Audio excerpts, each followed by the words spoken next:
So ngayon nagising na tayo, isang imo na dyan. Mag-iya ka. Sige, Ayaw ko.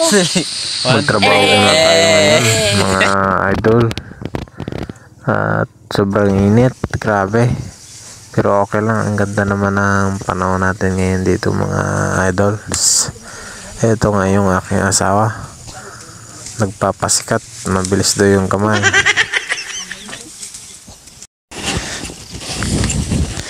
So nandito tayo ngayon mga idol, interviewin muna natin kung ano ba yung kalagayan niya dito. Ano yung pakiramdam kapag mainit? Maganda. Maganda.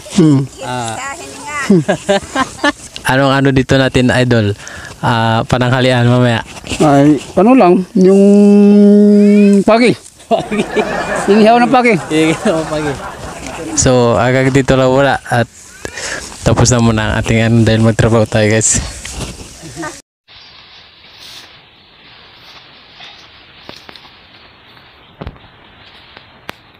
Bigyan mo lang ako kahit hanggang makarating.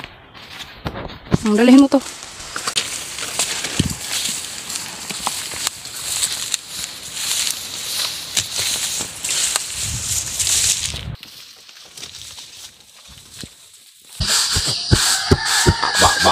Malakas ng manar. Makan. Uy! Orayo ng manar eh. Kabidyo. Tinahin mo ko yung tata? Oy!